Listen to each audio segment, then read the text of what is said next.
Hi, in this video we're going to go over the solutions for worksheet week 5. So first we gotta identify whether each of the limits that we have is in a determinate form or not, and if it's in a determinate form, how we solve it. The first limit, notice that is the limit when x goes to 2 of x squared plus x plus 1 divided x minus 2. Notice that in this limit, the bottom goes to 0, but the top is going to a number that is not 0. It's actually going to 4 plus 2 plus 1, which is going to be 7. So it's like 7 divided by something that goes to 0.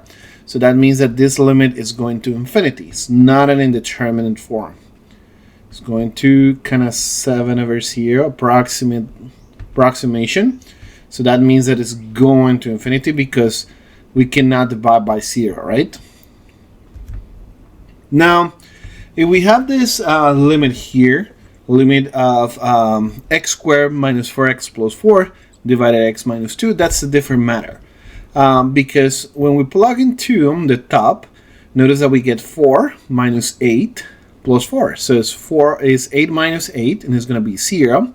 So this is a form 0 over 0. And we can use L'Hopital rule. And so this is going to be equals to the limit when x goes to 2 of 2x minus 4 over 1. And so notice that we can now plug in 2. And when we plug in 2, this is going to be 4 minus 4 is going to be equals to 0. So overall, this limit is going to be 0. Now for number 3, we have the limit when x goes to infinity of e to the x times sine of x.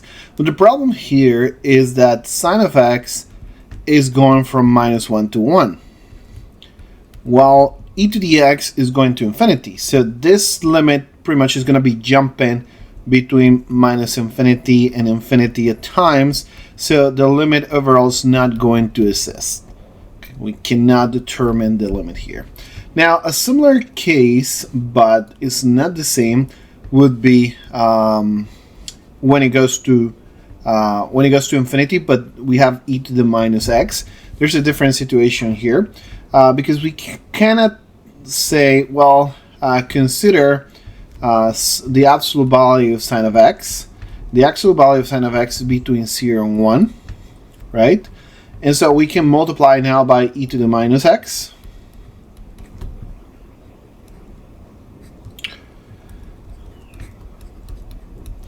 And so now this limit here on the streams is going to be equals to 0.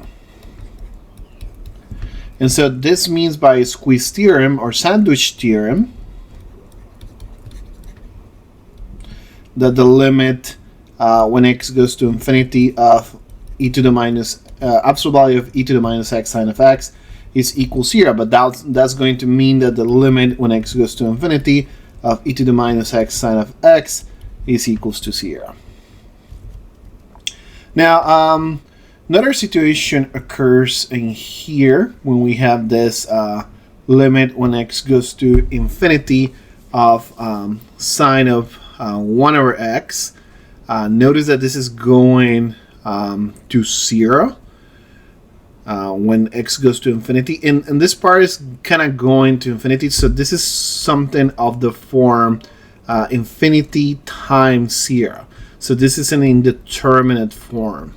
So because it's in a determinate form, then I kind of gotta find a way of solving this by L'Hopital's rule. And remember, when we have an infinity times 0, the best way that we can do this is flip it around so we have something that is from the form 0 over 0. So we can see this as the limit when x goes to infinity of sine of 1 over x divided 1 over e to the x. So this is like flipping around the e to the x, or you can kind of see this as having limit when x goes to infinity of sine of 1 over x divided e to the minus x. In both cases now, this is going to 0, so this is a 0 over 0 situation, and we can apply L'Hopital's rule now. So if we apply L'Hopital's rule, then this is going to be the limit when x goes to infinity of derivative, which will be cosine of 1 over x times minus 1 over x squared. And here I'm going to have e to the minus x by minus 1. So this is what's going to give the value now. Now, notice that this continues to be something from the form 0 over 0, because now minus 1 over x squared here is actually going to 0. But now again, now I can flip this around and kind of go back to another shape that is going to give me more information. So now I'm going to flip back this e to the minus x to the top, and I'm going to have this to be e to the x over x squared. And I'm going to have this times limit when x goes to infinity of cosine of 1 over x. And I have a minus here, so let's not forget that. Now, notice that limit when x goes to infinity of cosine of 1 over x is really going towards cosine of 0. And cosine of 0 is 1. So I kind of can get rid of the cosine here. And this is just going to be limit when x goes to infinity of e to the x over x squared, which is an infinity over infinity. But at the end of the day, this applying L'Hopital rule a couple times, this is just going to give me, at the end of the day, minus e to the x. After applying L'Hopital at least twice, minus e to the x over 2. But this is going to give me minus infinity when I really go and plug it at the very end. So notice that to get from here to here, I take L'Hopital's 1, so derivative of e to the x, and derivative of x squares to x, and then again is infinity over infinity, so derivative of e to the x is e to the x, and derivative of 2x is 2. So that's why I get to this point. And remember, this limit becomes 1. Okay? So that's how you do number 4. Now, let's jump to number 6 that we left behind. This is limit when x goes to infinity of x squared plus 1 over x cubed minus 1. Because the power on the bottom is superior than the power on the top, then this is going to be 0. But if you want to do this by indeterminate forms, just check that this is infinity by infinity over infinity. And so by L'Hopital's rule, you can make this equals to the limit when x goes to infinity of 2x over 3x squared. And then at this point, you can either do L'Hopital's, or if you prefer, you can simplify and then realize that this is 0. Now, moving to exercise number 2, we have the limit when x goes to 0 of x minus sine of x minus tangent of x. Notice that this is a 0 over 0 form, since plugging in 0 gives me 0 minus sine of 0, which is 0, and 0 minus tangent of 0, which is 0 as well. So because this is a 0 over 0, I can use L'Hopital's rule here. And this is equals to the limit when x goes to 0 of 1 minus cosine of x over 1 minus the derivative of tangent is secant square. And here, before I get to do anything, I can potentially just use an identity. There are several things that I can do. I can kind of transform this to cosines if you want to. So let's go with that route. This is 1 minus cosine. And remember that secant is 1 over cosine. So this is like 1 over cosine square. And this will be 1 minus cosine of x over cosine square of x minus 1 over cosine square. And what happens is that I can do a difference of squares between these two. And I can see the top as minus cosine of x minus 1 So flipping a sign here. And I can see, and I'm going to multiply the top by cosine square.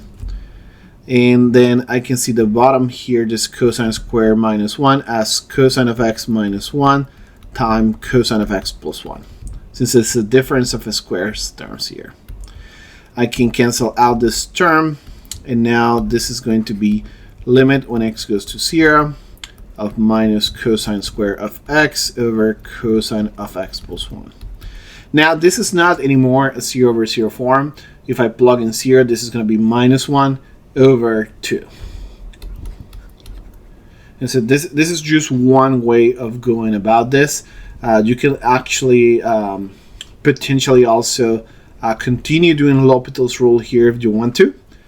Since secant square in 0 is 1, you can probably transform this to tangent square or minus tangent square, and also continue doing L'Hopital's rule if you want to. But again, this is another alternative to this. So we're going to go with this one for now. Now, exercise number 3 is the limit when x goes to 1 of 2 minus x power to the tangent of pi x. And so this is something from the form 1 to the infinity. Because notice that the top over here is going to tangent of pi half, and that is approaching to infinity. So this is kind of approximating that. It is an indeterminate form. So if we call that is y. Y is the limit when x goes to 1 of 2 minus x tangent of pi x over 2. The approximation that we take to this case is that we convert this into another limit by applying the log. And so we do log of y is equals to the limit when x goes to 1 of tangent of pi x over 2 times the log of x minus 2. And so now this form here transforms into an infinity times 0 situation. In infinity times 0 situation, again, is something that we solve by flipping it around and transforming it in a 0 over 0 or infinity over infinity situation. So in this case, because it's much more easier to manipulate the tangent, I can see it as 1 over cotangent. So I'm going to do precisely that and see how I fare. So this is going to be the limit when x goes to 1 by the right side of log of x minus 2 over cotangent of pi x over 2. Remember that 1 over tangent, 1 over cotangent is just tangent. And so that is precisely what we're doing here. Now, when we do this transform into indeed something of the shape 0 over 0. Since the cosine of pi half is 0 and the sine of pi half is 1, then this below will go to 0 as well. Now, if we do L'Hopital's rules now, this will be equals to the limit when x goes to 1 of 1 over x minus 2 over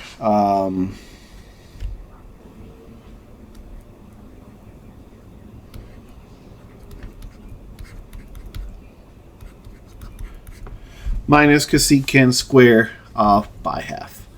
And so now if I plug in here, I'm going to get 1 over, and so this will be minus cosecant square, which is equivalent to minus 1 over sine square of pi half, right? And sine of pi half is 1 as well, so this will be minus 1. Now let's transition to exercise 4. So we have in exercise 4 that we have a rectangular box with an open top and a volume of 10 cubic meters. We have that the length of the vase is twice the width of the vase, so we have something let's say like this, and where we can say that this is twice x, while this is x, in terms of just the base. Okay.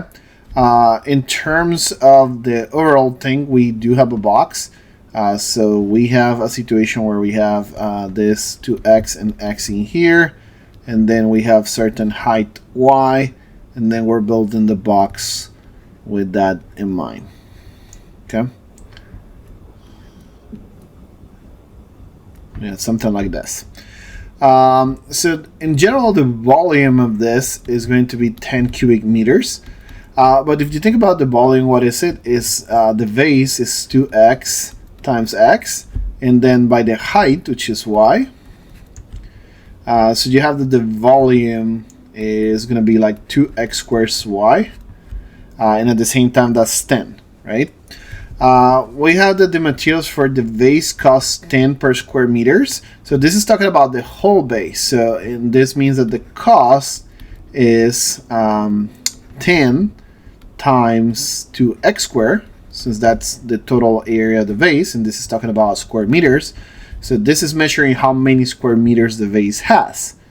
Then plus, and now we want the size only costs $6 per square meter, but the size are from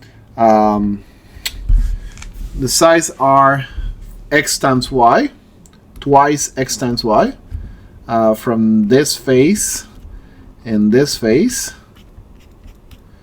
That's 2xy, but we also have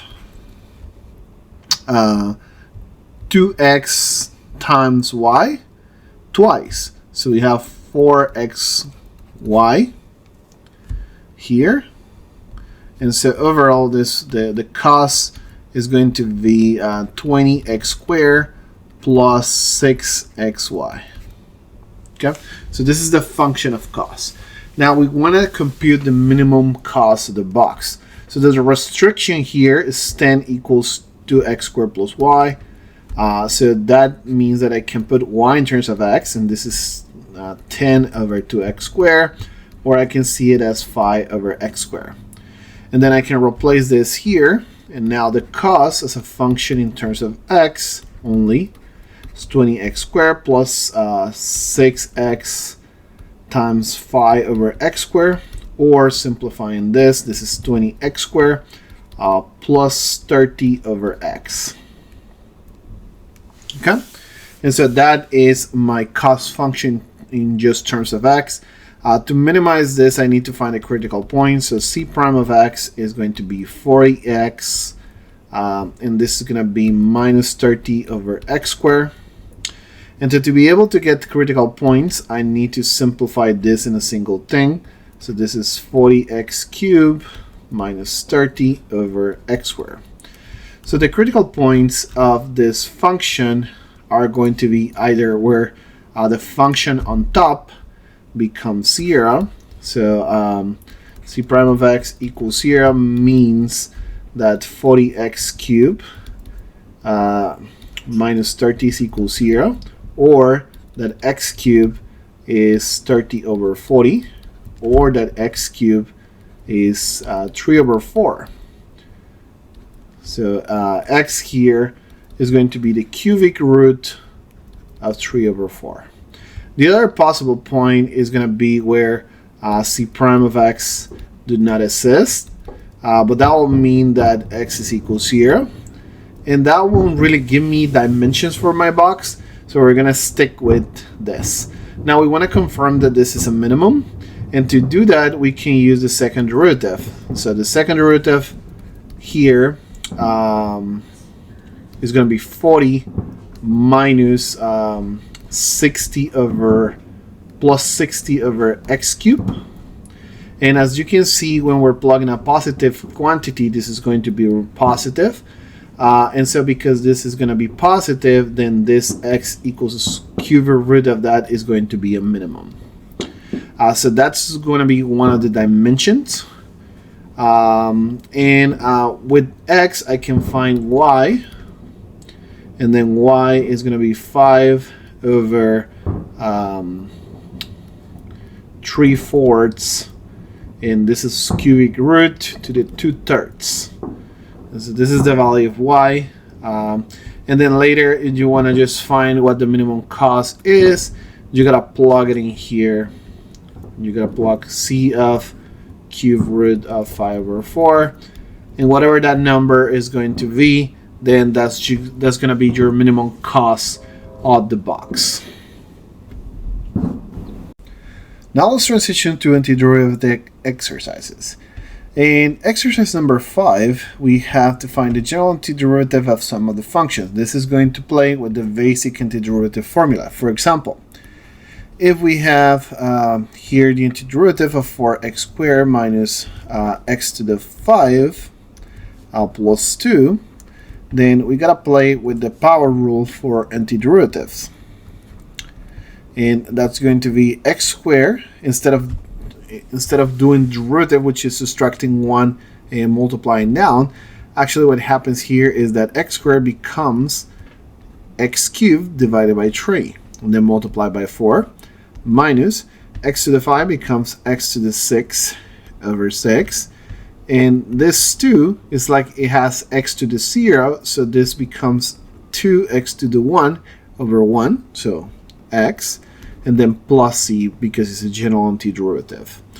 Now for this function, square root of x plus 2x minus x over square root of x plus 2 over x cubed, the best thing that I can do is make everything a power. Remember, we're trying to use this formula, x to the n, antiderivative of x to the n dx, and that's x to the n plus 1 over n plus 1 plus c. But that applies for any n, even if the n is a rational number like here, or if it's a negative. So I can rewrite this function as x to the 1/2 plus 2x to the minus 3. And so if I'm going to do the integral of f of x, or the antiderivative of f of x, this is equivalent to the antiderivative of x to the 1/2 plus 2x to the minus 3. And this is x to the 1/2 plus 1 over 1/2 plus 1 plus twice x to the minus 3 plus 1 over minus 3 plus 1. And so simplifying this, 1/2 plus 1 is 3/2. And so this is going to be 2/3 of x to the 3/2 plus twice x to the minus 2 over minus 2. So plus c. So simplifying, this would be 2/3 of x to the 3/2 minus x to the minus 2 plus c. That'll be number 2. Now for number 3, we do a similar thing. We're gonna integrate or find the antiderivative of f of x here is equivalent to 4 times x to the 2/3 plus 7 times x to the 3/2. And so then again, adding 1, this is 4 x to the 2/3 plus 1 over 2/3 plus 1, and then plus 7 x to the 3/2 plus 1 over 3/2 plus 1. So some of the initial issues that you might encounter is actually finding out what those rational numbers are going to be. In this case, then we find out that this is in terms of 3, so this is 5 over 3, so this would be 12 over 5 x to the 5 over 3 plus, and then this is in terms of half, so this is going to be 5/2, so 14 over 5 x to the 5/2 plus c. And so that's the end of number 3. So now for number 4, this is just simply e to the x. And this is just a reminder that the antiderivative of e to the x is just e to the x, so e to the x plus c will be the answer here. Now, Let's go to number 5. We have e to the 2x. So this is a similar case, but it's going to vary by a little because there's a number that is included in there. So we're going to have a 1/2 e to the 2x plus c. And that's the only change here. We're pretty much 1 over the number that we get here. In general, if we have e to the kx, and we're finding the antiderivative of that, it's going to be 1 over k e to the kx plus c. That's the general rule. Now, for this one here, where we have f of x equals 2x e to the x squared, we're going to have to use a different technique for this antiderivative.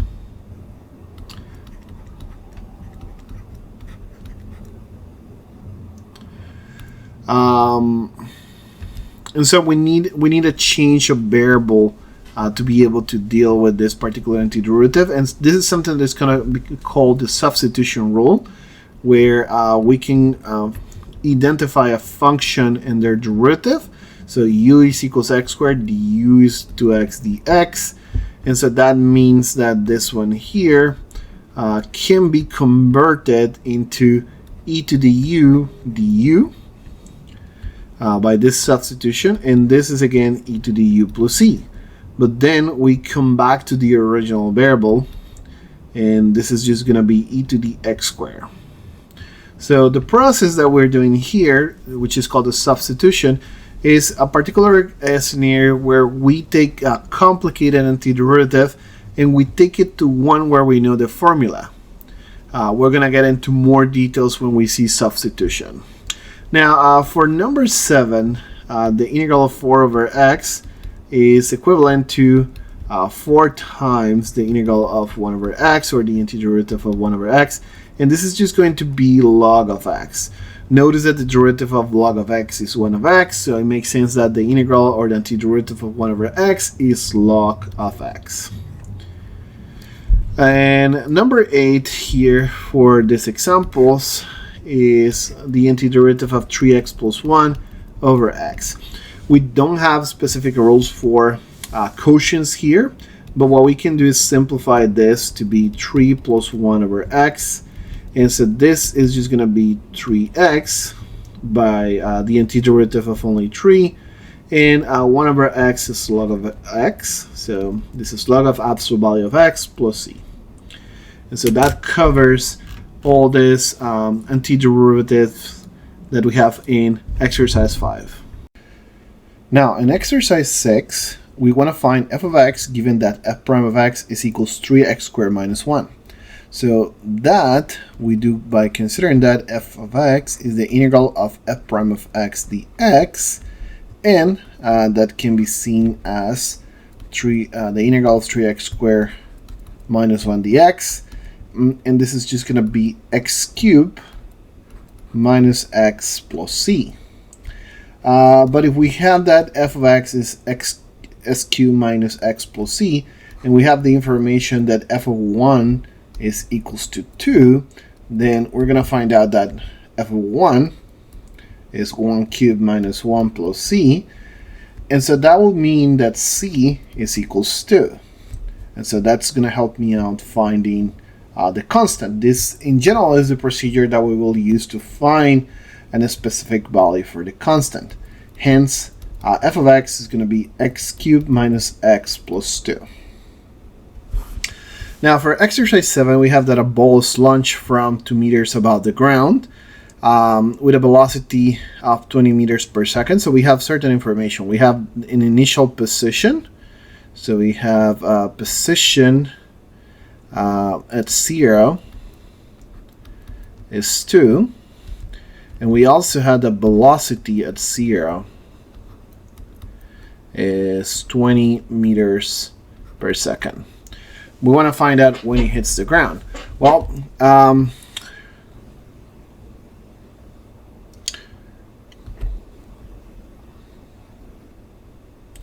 first and in it, then we can use this equation. So we can start from the fact that the position, the rate of change of the position with respect to the time is going to be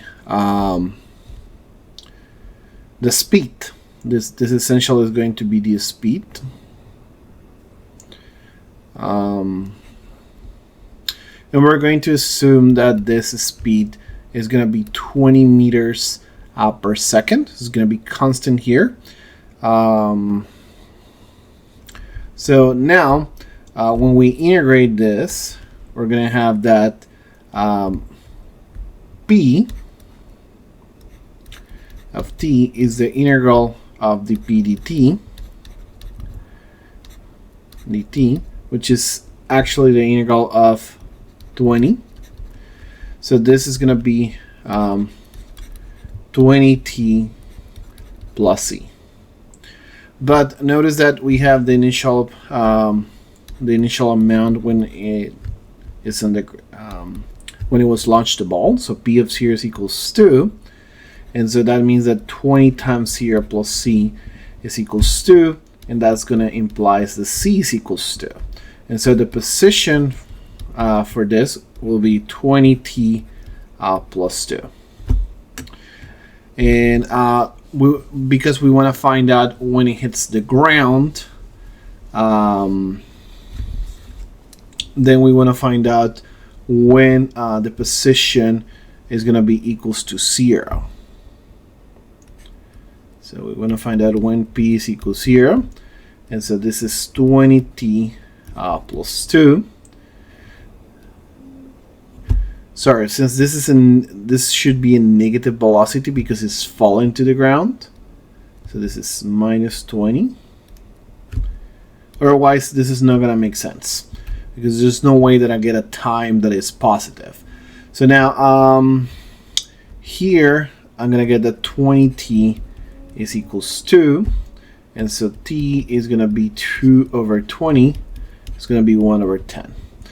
So when it's 1/10 of a second, then this is going to hit the ground.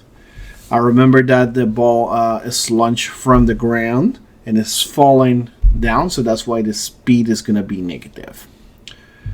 All right. So now let's move on to exercise 8. Now in exercise 8, we want to approximate by Riemann sum the area under the curve of this function. So first we're going to use left endpoints, and then we're going to use right endpoints. So first let's see what using left endpoints will produce. We're going to use n equals 3, so that means that from minus 2 to 4, we're going to split this in 3 subintervals. So from minus 2 to 0, from 0 to 2, and from 2 to 4. And so notice that we're going to be using the height of the left endpoint. So for example, for minus 2, we're going to be using this height. And so because we're using rectangles to approximate, it means that we're going to be using this rectangle.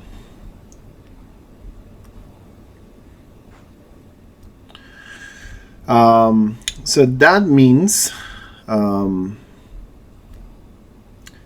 minus 2 to 4 of f of x dx is going to be equals to 2, or f of minus 2 times 2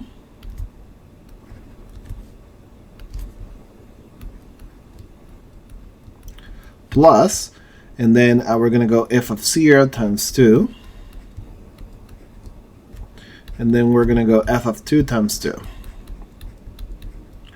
Those are going to be the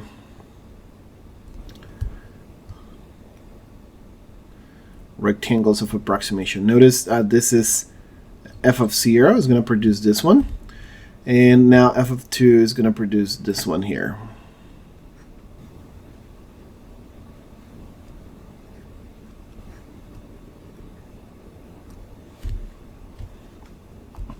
Okay, so this will be f of minus 2 will be minus 1. So it'll be minus 1 times 2. F of 0 will be 1/2. F of 2 will be 1. And so this will be minus 2 plus 1 plus 2. So this will be 1. Now we can do the same type of approximation, but with right endpoints. And so we need to change this here.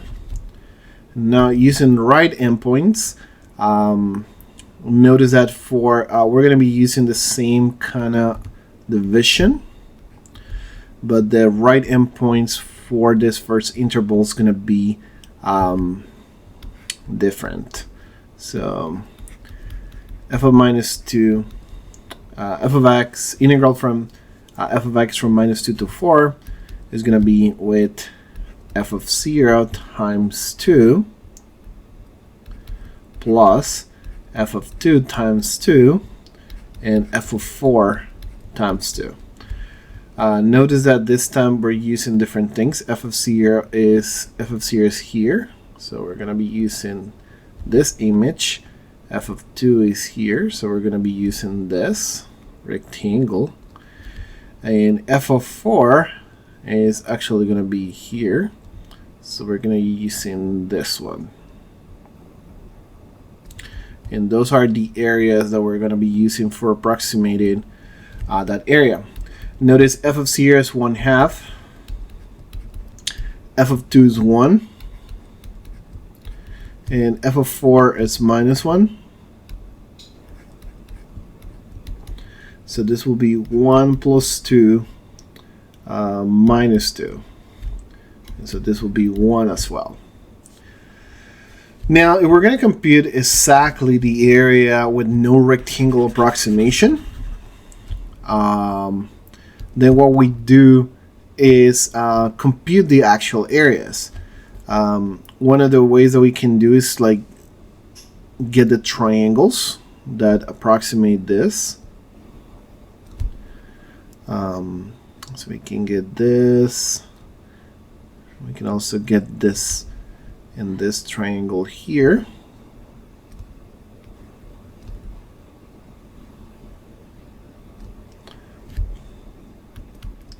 And so the first triangle is base 1 by height 1 over 2. So it's going to be minus 1/2 because it's also negative. This is going to be base 1 times 1/2 divided by 2. So it's going to be 1 over 4. Now this one here is also 1/2 by height 1/2 divided by 2. So it's 1 over 4 divided by 2 is 1 over 8. This is a small triangle, and this one here, this small rectangle area is going to be 1/2 by 1. So 1/2. This is going to be 1 by 1. So it's an entire rectangle, and this is going to be 1 by 1 divided by 2, so 1/2. And now finally we're going to have 1 by 1 by minus 1, sorry, divided by 2, so minus 1/2. So all this approximation, notice we get to cancel this 1/2 with this one, this with this one. And so at the very end, we're going to have 1 plus 1 over 4 plus 1 over 8. Notice that this can be seen as 2 over 8 plus 1 over 8 plus 8 over 8. So this is going to be 11 over 8. Remember, this approximation is made by just analyzing what each of the contribution of these areas of this triangle is. Now, the question number 4 here is we're going to be using that same function, but we're going to be using from minus 2 to certain x and calculate the area. So g of 4 will be entirely from minus 2 to 4 of f of x dx, or f of t dt. And that's what we just got here. So this is 11 over 8. But if we do g Now we want to find out what is g prime. So remember that because g is in terms of this f, we're going to have that g prime is going to be eliminate this this integration. So and we're going to have that g prime of x is equals to just f of x. And g prime of 3 then will be just f of 3. And f of 3 is 0. And now g2 prime of x is just f prime of x. And so g2 prime of 3 is just equals to f prime of 3.